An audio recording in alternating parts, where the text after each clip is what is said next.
नमस्कार विद्यार्थी मित्रांनो, एम.पी.एस.सी. मध्ये तुमचं सर्वांचं हार्दिक स्वागत आहे. मित्रांनो, आज आपण एन्व्हायरमेंट या सब्जेक्टवर बघा इम्पॉर्टंट असे क्वेश्चन आणि आन्सरची सिरीज पाहणार आहे. तर इथून काळामध्ये तुम्हाला जवळजवळ 500+ एन्व्हायरमेंटचे क्वेश्चन सापडतील, ते पूर्ण स्पष्टीकरणासहित असणार आहे.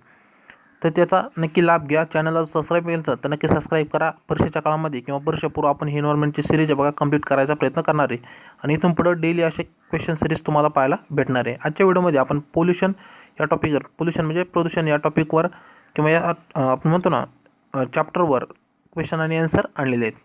ओके, तर वेळ न दवडता मेन लेक्चरला सुरू करू.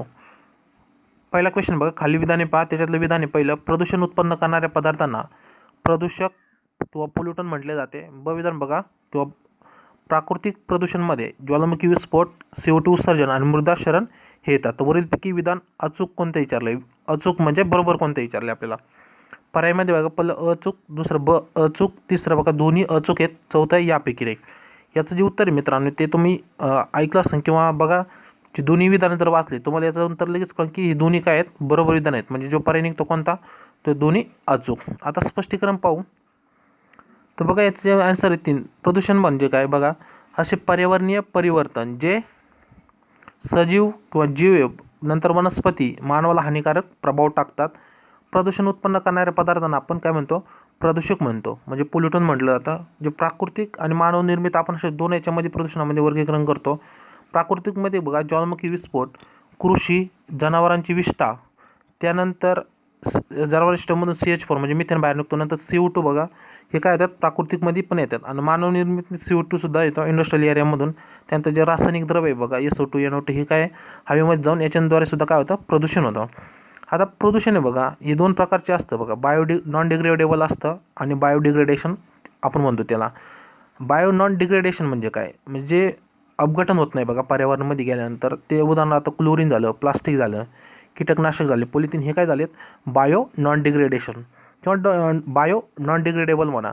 दुसरं आहे बायो डिग्रेडेशन, म्हणजे ते लवकर पर्यावरणात गेल्यानंतर बघा, तो कचरा असतो किंवा प्रदूषण असतं बघा, ते गेल्यानंतर त्याचं लवकरच अपघटन होतं. उदाहरणार्थ घरातील जो कचरा आहे तो. आता बघा तुम्ही, प्रदूषणाचे प्रकारसुद्धा आहेत, हे एक लक्षात ठेवा. ते म्हणजे वायू, जल, मृदा, ध्वनी, समुद्र. त्यानंतर ई कचरा तुम्ही ऐकून असाल, किंवा तापीय जल प्रदूषण, हे काय आहेत प्रदूषणाचे प्रकार आहेत. हे लक्षात ठेवा. प्रदूषणाची व्याख्या लक्षात ठेवा. आपण जे सेंटेन्समध्ये पाहिलं बघा, की जे प्रदूषण उत्पन्न करणाऱ्या पदार्थ काय म्हणतात, प्रदूषक. तुम्हाला सांगितले उदाहरणं काय काय ते. त्यानंतर प्राकृतिक प्रदूषण कशामार्फत होतं, ज्वालामुखी विस्फोट आणि CO2 याद्वारे होतं. मानवनिर्मित तुम्हाला माहिती आहे, रासायनिक जे इंडस्ट्रियल एरिया आहे बघा, जे वेस्ट आहे बघा घरातलं, याद्वारे सुद्धा प्रदूषण होत असतं. त्यानंतर दुसरा क्वेश्चन आहे बघा, हा आहे जोड्या लावायला विचारला आहे, प्रदूषक आणि अधिकतम सहन करण्याची शक्यता. अधिकतम सहन करण्याची शक्यता म्हणजे त्या केमिकलच्या कंपाऊंडमध्ये व्यक्ती गेल्यानंतर किती वेळ हा ते केमिकल सहन करू शकतो, त्याला म्हणतात अधिकतम सहन करण्याची शक्यता. पहिला जो अ गट दिला आहे बघा, प्रदूषक गॅस दिला आहे, ते प्रति MQ वायुभार हवेत, म्हणजे हवेमध्ये जे तो गॅस आहे MQ असणार आहे, आणि तो गॅस आहे बघा, याच्यामध्ये किती वेळ सहन करण्याची शक्यता आपल्या जोड्या लावायला विचारलं आहे. पहिल्या याच्यामध्ये बघा, कार्बन मोनॉक्साईड आहे, दुसरं नायट्रोजन डायऑक्साईड आहे, तिसरं फोटो रासायनिक ऑक्साईड, चौथा हायड्रोकार्बन. इकडे दिले 24 तास, 30 तास, 1 तास आणि 8 तास. ओके, जर जोड्या जर लावले, ओके, तुम्ही जर याचं हायड्रोकार्बन जर पाहिलं, ओके, चौथ्याचं, तर हे याच्यात 3 नंबरला हा जुळतो, पूर्ण जुळतो. हायड्रोकार्बन म्हणजे 30 तास सहन करू शकतो. हे जर माहीत असेल तर तुम्हाला तर लगेच उत्तर समजून. 4चं बघ कुठं येतं या ठिकाणी समजा. जे आन्सर आहे बघा 3 आहे. तर आपण पहिल्यापासून बघू, अचं काय आहे, कार्बन मोनॉक्साईड आहे, 8 तास सहन करू शकतो. त्यानंतर दुसऱ्याचं अ म्हणजे नायट्रोजन ऑक्साईड 24 तास सहन करू शकतो. तिसरं आहे फोटो रासायनिक ऑक्साईड, हे क मध्ये जातं, 1 तास सहन करू शकतो. ओके, त्यानंतर आता स्पष्टीकरणाकडे येऊ.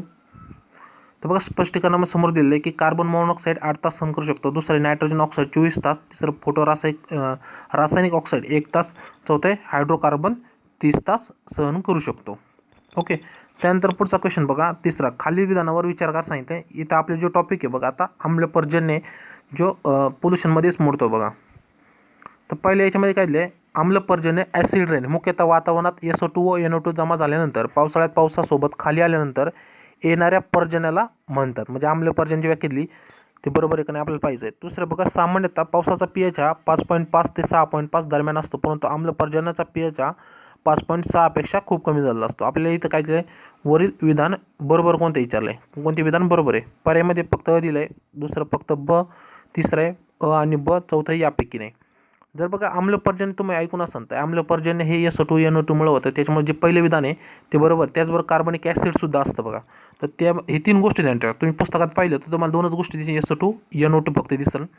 पण ॲक्च्युली बघा SO2 NO2 आणि कार्बनिक ॲसिड बघा त्याचं C6H5OH म्हटलं जातं. तर त्याचं सूत्र आहे. तर ती तिन्ही गोष्टी किंवा SO2 NO2 जर असेल तर त्याद्वारे सुद्धा आम्लपर्जन्य होतं. फक्त SO2 NO2 सुद्धा खूप महत्त्वपूर्ण घटक आहे. म्हणजे पहिलं विधान बरोबर आहे.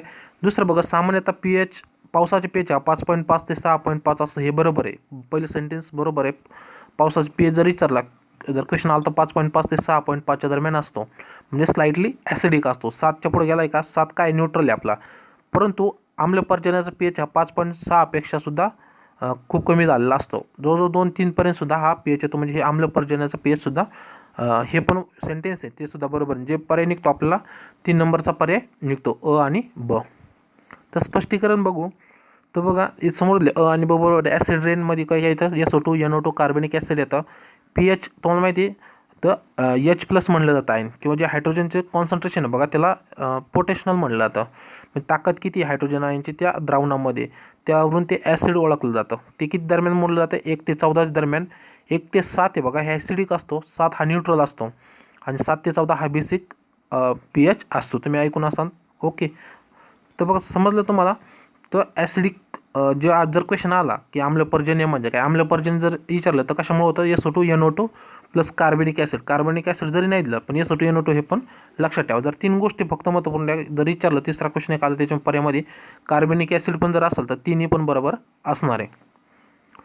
तर चौथा क्वेश्चन बघ, खाली विधाने पहा.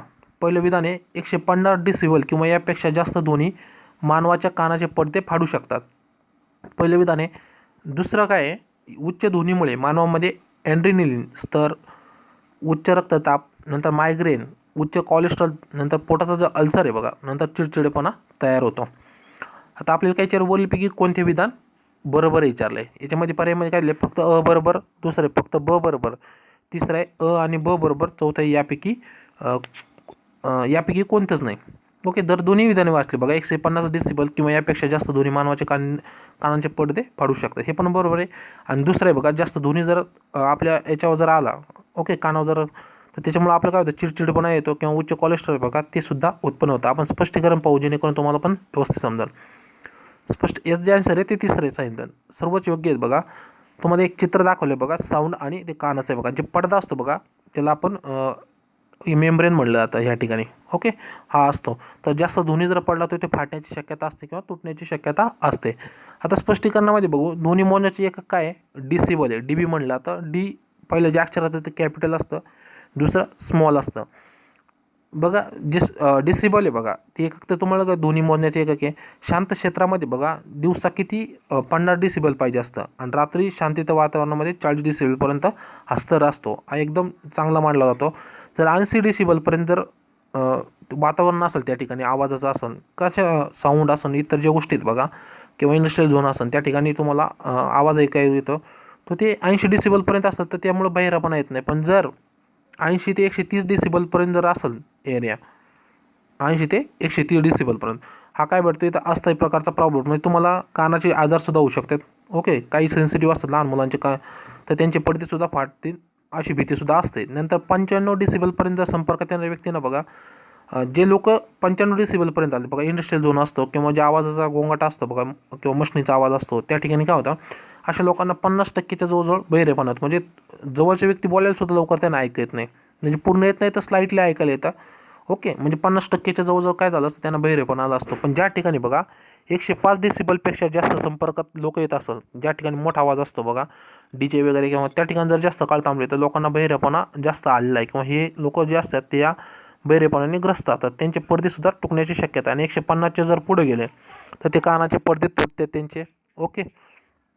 तर हे समजलं तुम्हाला. हा चार्ट खूप महत्त्वपूर्ण आहे. जर विचारला क्वेश्चन की शांत क्षेत्रामध्ये किती डेसिबलपर्यंत आवाज असतो बघा, रात्री दिवसा, इथे ठेवा, रात्री किती असतो 40 आणि दिवसा 50पर्यंत. ध्वनी कशामध्ये मोजतात हे एक क्वेश्चन तयार होऊ शकतो, तो डेसिमलमध्ये मोजतात. मानवाची कॅपॅसिटी कितीपर्यंत हे पण विचारते, 80 याच्यापर्यंत, 80 ते 130 असेल तर प्रभाव पाहायला भेटतो. आणि 150च्या पुढे डेसिबल जर आवाज आला तर काय होऊ शकतं, तर खाली पडदे तुम्हाला कानाचे पडदे फाडू शकतात किंवा इतर चिडचिडपणा येऊ शकतो, जे आपल्या पर्यायामध्ये दिलं आहे. ओके, हे जे प्रभाव आहेत ते जास्त आवाजामुळं ऐकू येतात, जास्त ऐकण्यामुळं तयार होतात. ओके मित्रांनो, तुम्हाला जी एन्व्हायरमेंट सिरीज आहे बघा, आपण आजच्या याच्यामध्ये 4च क्वेश्चन घेतात, इथून पुढे बघा जास्त क्वेश्चन असणार आहे. तर तुम्हाला एक क्वेश्चनची सिरीज कशी वाटली, काही त्रुटी आढळल्यात ओके ह्या सिरीजमध्ये, तर कमेंट करून सांगा. आणि जर सिरीज जर आवडली तर कमेंट करून नक्कीच सांगा. तर व्हिडिओ आवडला तर व्हिडिओ लाईक करा, चॅनलला सबस्क्राईब केलं असेल तर नक्की सबस्क्राईब करा. ओके, भेटूया नवीन व्हिडिओमध्ये. तोपर्यंत सर्वांना जय हिंद, जय महाराष्ट्र.